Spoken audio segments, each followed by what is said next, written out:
श्री आदित्य कवचम्। ओम अस्य श्रीमद् आदित्य कवच स्तोत्र महामंत्रस्य याज्ञवल्क्यो महर्षिः अनुष्टुप् छन्दसि गृह्णीतिं बीजं सूर्य इति शक्तिः आदित्य इति कीलकं श्री सूर्यनारायण प्रीत्यर्थे जपे विनियोगः। ध्यानम् उदयाचलमागत्य वेदरूपमनामयम् तुष्टावपरया भक्त्या बालकिल्याद्विवर्तितम् देवासुरैः वन्द्यं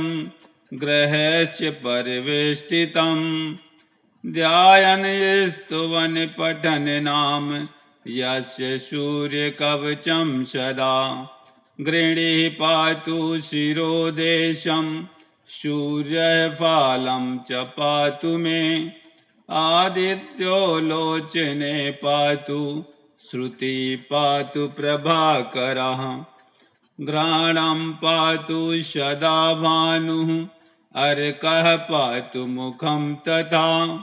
जिह्वां पातु जगन्नाथः कंठं पातु विभावसुः स्कंदौ ग्रहप्रति पातु भुजौ पातु प्रभाकरः अस्करः पातु हस्तौ हृदयं पातु भानुमान् मध्यं च पातु सप्ताश्वो नाभिं पातु नभो मणिः द्वादशात्मा कटिं पातु सविता पातु श्रीकृणी उरु पातु शूरश्रेष्ठो जानुनी पातु भास्करः जङ्घे पातु च मार्ताण्डो गलं पातु त्विषां ततिः पादौ बृन्द्रस्पदा पातु मित्रोऽपि सकलं वपुः वेदत्रयात्मक स्वामिने नारायण जगत्पते अयातयामं तं कश्चिदेदरूप प्रभाकरः स्तोत्रेणानेन सन्तुष्टो बालखिल्यादिभिर्वृतः साक्षाद् वेदमयो देवो रथारूढः समागतः तं दृष्ट्वा सहसोत्थाय दण्डवत् प्रणमन् भुवि कुदाञ्जलिपुटो भूत्वा सूर्यस्याग्रे स्थितः वेदमूर्तिमहाभागो ज्ञानदृष्टिविचार्य च ब्रह्मणा स्थापितं पूर्वं यातयाम विवर्जितं सत्त्वप्रधानं शुक्लाख्यं वेदरूपमनाययम् शब्दब्रह्ममयं वेदं सत्कर्म ब्रह्मवाचकं मुनिमध्यापयामास प्रथमं सविता स्वयं तेन प्रथमदत्तेन वेदेन परमेश्वरः याज्ञवल्क्यो मुनिश्रेष्ठः कृतकृत्यो भवत्तदा ऋङ्गादिशकलान् वेदान् ज्ञातवान् सूर्यसन्निधौ इदं प्रोक्तं महापुण्यं पवित्रं पापनाशनं यः पठेत् शृणुयाद्वापि सर्वपापैः प्रमुच्यते वेदार्थज्ञानसम्पन्नस्य सूर्यलोकमवाप्नुयात्। ओम अस्य श्रीमद् आदित्य कवच स्तोत्र महामंत्रस्य याज्ञवल्क्यो महर्षिः अनुष्टुप् छन्दसि गृह्णीतिं बीजं सूर्य इति शक्तिः आदित्य इति कीलकं श्री सूर्यनारायण प्रीत्यर्थे जपे विनियोगः। ध्यानम् उदयाचलमागत्य वेदरूपमनामयम्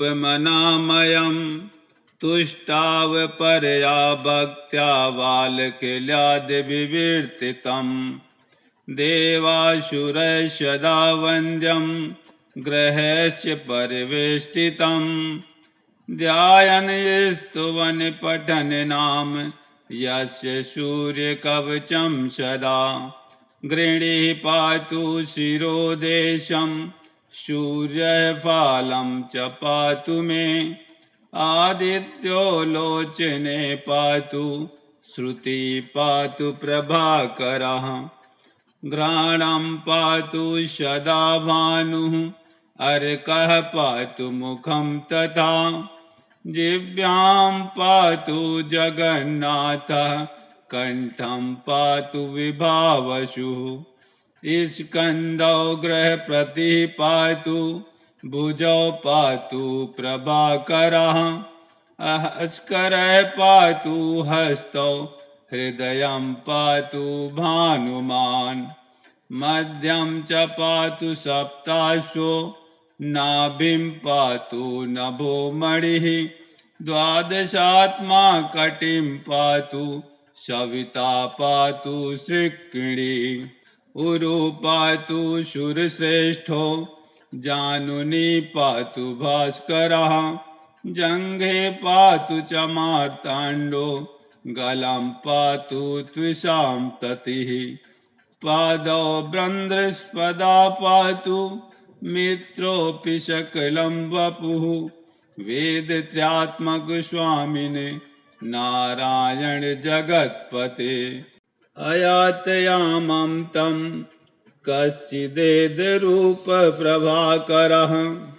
स्तोत्रेणानेन सन्तुष्टो बालखिल्यादिभिर्वृतः साक्षाद् वेदमयो देवो रथारूढः समागतः तं दृष्ट्वा सहसोत्थाय दण्डवत् प्रणमन् भुविः कुदाञ्जलिपुटो भूत्वा सूर्यस्याग्रे स्थितः वेदमूर्तिमहाभागो ज्ञानदृष्टिविचार्य च ब्रह्मणा स्थापितं पूर्वं यातयाम विवर्जितं सत्त्वप्रधानं शुक्लाख्यं वेदरूपमनाययम्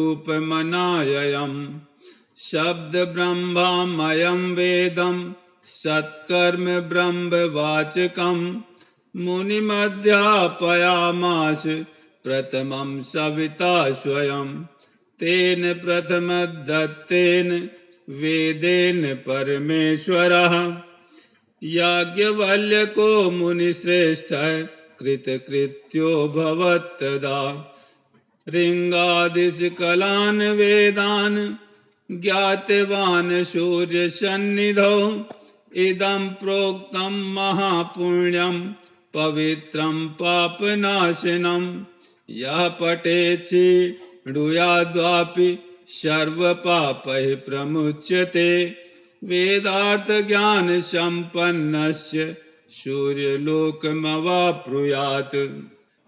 ओम अस्य श्रीमद् आदित्य कवच स्तोत्र महामंत्रस्य याज्ञवल्क्यो महर्षिः अनुष्टुप् छन्दसि गृह्णीतिं बीजं सूर्य इति शक्तिः आदित्य इति कीलकं श्री सूर्यनारायण प्रीत्यर्थे जपे विनियोगः ध्यानम् उदयाचलमागत्य वेदरूपमनामयं तुष्टावपरया भक्त्या बालकिल्यादिविवर्तितं देवासुरैः सदा वन्द्यं ग्रहस्य परिवेष्टितं ध्यायन् स्तुवन् पठन् नाम यस्य सूर्यकवचं सदा गृणीः पातु शिरोदेशं सूर्यः फालं च पातु मे आदित्यो लोचने पातु श्रुति पातु प्रभाकरः घ्राणं पातु सदा भानुः अर्कः पातु मुखं तथा जिह्वां पातु जगन्नाथः कंठं पातु विभावसुः स्कन्दौ गृहप्रति पातु भुजौ पातु प्रभाकरः अस्करः पातु हस्तौ हृदयं पातु भानुमान् मध्यं च पातु सप्ताश्वो नाभिं पातु नभो मणिः द्वादशात्मा कटिं पातु सविता पातु श्रिक्किणी उरु पातु शूरश्रेष्ठो जानुनी पातु भास्करः जङ्घे पातु च मार्ताण्डो गलं पातु त्विषां ततिः पादौ बृन्द्रस्पदा पातु मित्रोऽपि सकलं वपुः वेदत्रयात्मक स्वामिने नारायण जगत्पते अयातयामं तं कश्चिदेदरूप प्रभाकरः स्तोत्रेणानेन सन्तुष्टो बालखिल्यादिभिर्वृतः साक्षाद् वेदमयो देवो रथारूढः समागतः तं दृष्ट्वा सहसोत्थाय दण्डवत् प्रणमन् भुविः कुदाञ्जलिपुटो भूत्वा सूर्यस्याग्रे स्थितः वेदमूर्तिमहाभागो ज्ञानदृष्टिविचार्य च ब्रह्मणा स्थापितं पूर्वं यातयाम विवर्जितं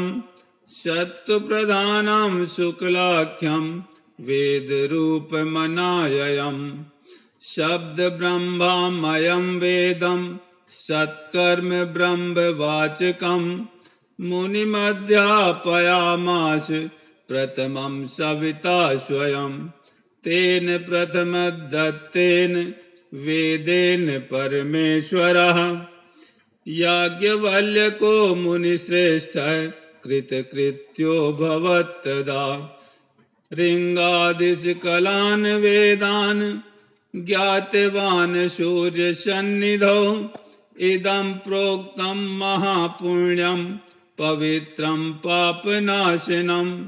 यः पठेत् शृणुयाद्वापि सर्वपापैः प्रमुच्यते वेदार्थज्ञानसम्पन्नस्य सूर्यलोकमवाप्नुयात् इति श्री स्कंदपुराणे गौरीखण्डे आदित्यकवचं सम्पूर्णम्।